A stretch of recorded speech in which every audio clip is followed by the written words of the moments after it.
Kung Fu Panda 4 is the new entry in the Kung Fu Panda franchise and is the first film in the series since 2017's Kung Fu Panda 3, and it's a pretty decent and enjoyable film, especially if you have young kids. I saw this around 9:30 on the weekend it came out, and it was a pretty crowded showing. Parents were still taking their younger kids, and while I was expecting there to be a somewhat older crowd, like when I saw a packed screening of Super Mario Bros. At midnight, this was mostly just younger kids, and it wasn't just fans of the first one, like me. And while I think it is perfectly suitable entertainment for all audiences, I do think there's a bit to be desired, especially with the simple story that the film presents. So today, let's break down what it does right and what it does wrong, and how Kung Fu Panda 4 can be better. So the plot of Kung Fu Panda 4 is relatively simple. It follows Po, voiced by Jack Black, who's the Dragon Warrior and is still hanging out with Master Shifu, voiced by Dustin Hoffman, and is now teaching a younger generation his Kung Fu skills. Both Po's adopted duck dad, voiced by James Hong, and his biological panda father, Lee, voiced by Bryan Cranston, live peacefully together and bond with Po. In Kung Fu Panda 4, Po must train this new apprentice, a young fox thief, voiced by Awkwafina, to stop this evil villain called the Chameleon, who's trying to gain the powers of all the powerful warriors. Now there's several things I had an issue with, so let's get right down to it, shall we? Here's how Kung Fu Panda 4 fails at story and how it could have been better. So the film just feels more empty than previous entries. It's the fourth film, so it should feel bigger, but this has the problem of feeling like the weakest entry, or the most empty in the franchise, and there's a reason for that. There's the notable absence of the Furious Five, which the movie explains off right away, saying they're all on their own journeys, fighting other warriors across the world. And this is most likely because they couldn't get the voice talent of Seth Rogen, David Cross, Lucy Liu, Angelina Jolie, and Jackie Chan to reprise their roles, and probably would have felt it was less than earnest had they recast them. So honestly, I can respect that choice. You don't really need these side characters, but the film still feels like it's missing a bit of weight because of this. And you would think that having the Fox character voiced by Awkwafina would definitely add to things, and I think the character by herself is still very interesting. She's this eager young fox who's obsessed with Kung Fu, kind of like how Po was in the first film, and she wants to learn from Po. They have this fun kind of rivalry where he's trying to train her and she has all this I know it all attitude. And I think it works, and it just isn't enough. I was missing these kind of side characters. There really just aren't that many of them, and the film needs more antagonists for these characters to bounce off of, or even a protagonist who they can bring along the journey and challenge them, because as it is, there just isn't too much chemistry. Look at the first Kung Fu Panda. Po spends most of the first act trying to fit in with the Furious Five, but they don't accept him. And here it's just Po trying to train this one person, and he's pretty accepting of her right away. It just doesn't make for an interesting story.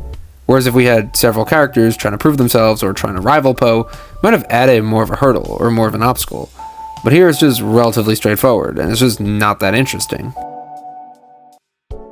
Secondly, the villain is pretty weak. They got an amazing actress with a great voice in Viola Davis to portray the villain, the character of the Chameleon, and her notable trait is she can shapeshift and change appearances from trying to gain the powers of all the most powerful warriors in the world. See, she could take on their appearances but also gain their powers, which should make her a pretty formidable foe. I also like the design of this character. She's very small but looks very scary. She comes off as this menacing, powerful creature, even though you could probably squash her, and this is demonstrated in one of her earlier scenes where she's at a table of all these mobsters rhinoceroses and telling them she's going to take over their territory. You wouldn't think she'd be able to stand up to these massive animals, and they don't think so either, but she does have the upper hand, and she intimidates them, and on paper, she's a great villain. But there just isn't more to back her up than what's on the surface level. What you see is what you get, and it's a bit boring for the main villain. I don't necessarily think you need to sympathize with every movie villain, but you should at least make their journey more interesting, make her journey to become the most powerful warrior in the world a bit more exciting to follow. Look at Tai Lung. He's actually a fascinating protagonist from the first Kung Fu Panda movie. He has a great backstory. He was almost the Dragon Warrior. He trained and worked very hard to become this powerful warrior, and he thought he would get it.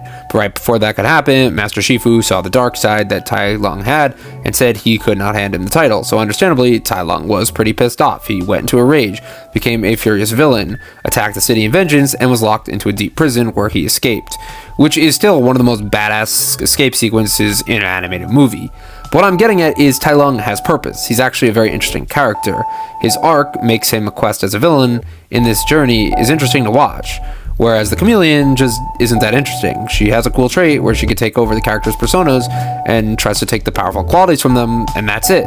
what you see is what you get. There's no added depth to her character or her journey or her arc to make her a villain worth investigating. You don't understand what motivates the chameleon except for she's the villain. There's really nothing deep to it like there is with Tai Lung. It's also a bit disappointing to me that Tai Lung is in this movie just for a bit, since the chameleon can take over his powers, and they don't use him in any other capacity. It would have been cool if they got Tai Lung to return and to fight Po once again. If you're going to have a fourth film, you might as well build it up. You might as well feature all the previous villains instead of just briefly referencing them. You might as well flex these characters while you can, because you're never going to get to do this again. Instead, it just opts for this boring route, and I'm not sure why they did that. It takes away from the movie. It just overall is not that interesting.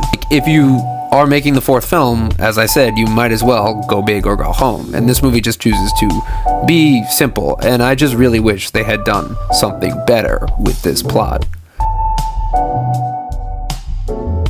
The other reason I did not like this film was it just had some predictable twists, and the mini quests in this are not interesting, or the side plots. Take, for example, this side plot, which has both of Poe's fathers trying to rescue him. It's cute, it's fun to watch at times, but really it just gets boring. I was not too intrigued by watching Poe's panda father and Poe's duck father go on this journey to try and find Poe. It just isn't that interesting, and it feels smaller. When, like I said, you're working with animation, you can have such a big scale. Following these two characters who have a little bit of chemistry but not much else beyond bickering over trying to save their son. Like, yeah, Bryan Cranston's panda character is really calm, and the duck character is really manic, and it just isn't that interesting. It gets boring after a while. Like I said, you're working with animation. You can have a bigger scale. You can follow these two characters, and you can add some cool action scenes, but it just gets tired to just have them bickering and get into these small hurdles. It just isn't that good. I wanted more obstacles for them to get into besides the little snags they find themselves in. There really isn't a time where they come face to face with a major villain or a major threat. They just kind of meander through the plot. If there was a moment where one of them gets captured or Poe has to save them, I think the film would have been more interesting, and it would have added stakes, but the movie just doesn't go there. And yeah, I get this is for kids, but I would have liked to see something, anything to engage me more in the plot. And as for the predictable twist, it just has some reveals near the end which really aren't that surprising, and I kind of don't want to give that away even though the movie's been out for a while, because, you know, you might even just see it coming, but it just did not register with me, and it just kind of felt like meh. Because there's a little bit of a twist here, and a couple moments later, the story changes, and the twist doesn't matter. It just is kind of predictable, and you know where it's going. Overall, I really thought this was an okay movie. Really didn't do anything for me, and I've seen some pretty good animated films. I thought the Super Mario Bros. Movie is an interesting comparison because they're both relatively simple, but the Super Mario Bros. Movie packs so much more into its 90 minutes. There's all this world building, there's all these interesting characters. It feels fully fleshed out, despite the fact that the movie was pretty rushed, and I get it, these movies are for kids. They should be about 90 minutes. No one's going to watch a 2.5-hour movie for kids. I mean, there's Across the Spider-Verse, but let's be honest, that movie was more deep. It had more nuance, and it wasn't just meant for young children who probably want to watch the Minions movie. No, that was for all audiences. That was a great film. I like the Super Mario Bros. Movie better as a kid's movie because I think it stands out more. And on Kung Fu Panda 4, it's a fourth sequel that's very straightforward and simple, and yet you still should see all the other movies in this franchise in order to understand it, but just doesn't offer as much as both previous entries or a fun action-packed film like the Super Mario Bros. Movie, which has incredible world building, great new characters, fun colors, and yeah, it's very fast-paced, but it packs in a lot, whereas Kung Fu Panda 4 just seems to be pretty light and doesn't really offer that much, more than what you see on the surface. So let me know what you thought of Kung Fu Panda 4. Like I said, think, young kids will like it. They just deserve better. You might as well show them something good if you're going to put on a movie. So thank you guys so much for watching. Let me know what you think.